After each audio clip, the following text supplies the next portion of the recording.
Welcome to our series on women's issues at Praxis. Today we'll be interviewing Aisling Leonard-Curtin. We're very happy to have her.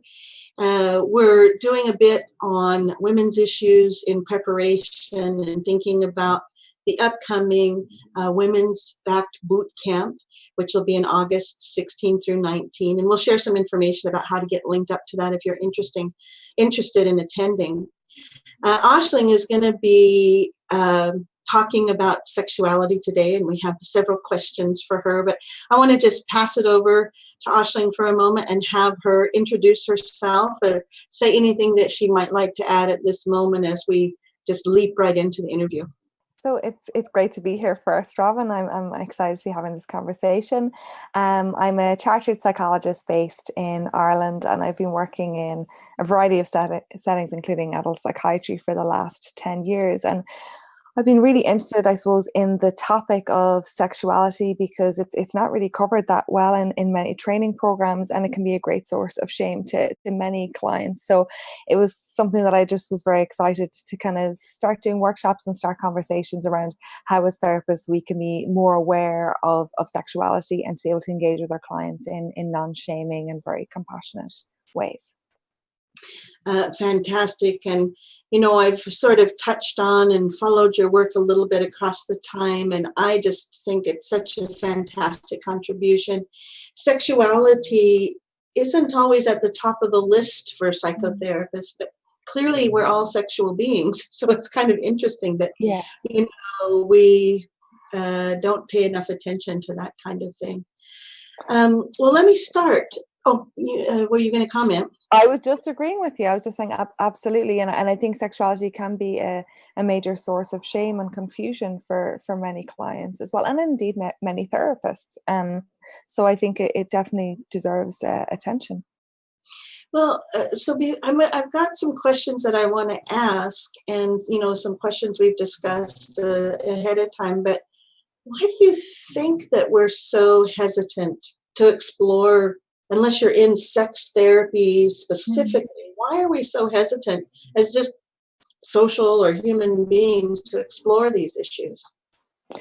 Well, I know both of us very much identify as functional contextualists, and I'm guessing many of the people who engage with Praxis do too. And I suppose one of the things we know is that every single one of us has got a learning and a life history, so that all of the events so far affect the way that we process information, the way that we engage and connect with other people and indeed ourselves. And I know personally, and I think the data will back this up, that most people have had some experience around kind of something to do with shame and sexuality being merged together.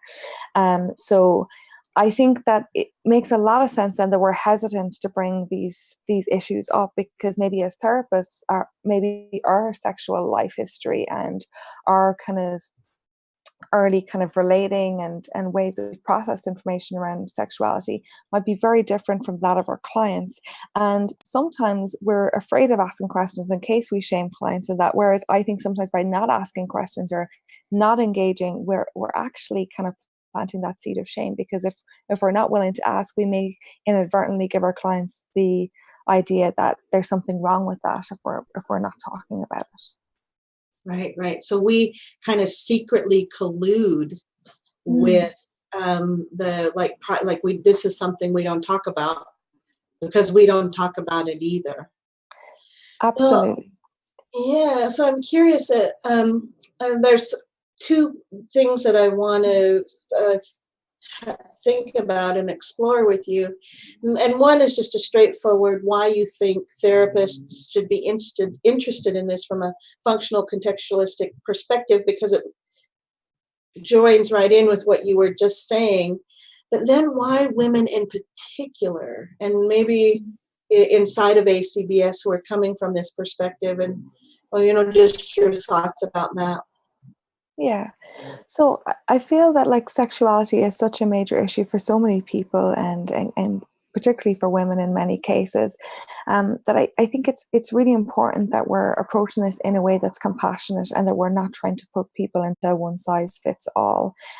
Because as I mentioned, many people will have gotten so many messages through growing up and through their learning and life histories from perhaps parents, from educational systems, sometimes from religious or spiritual communities, that they may have felt boxed into a particular way of relating sexually.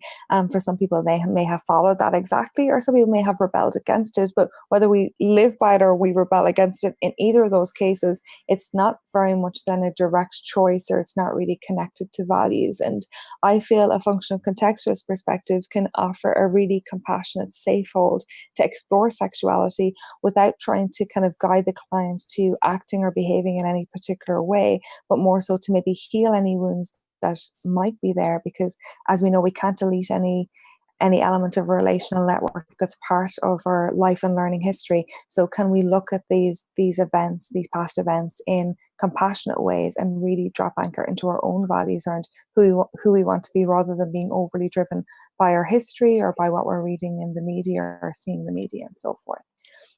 And I think it's quite well established that there can be double standards, so that there, if we're looking at cis women, cis men, or also transgender clients, there can be different messages that are given to different people based on their gender.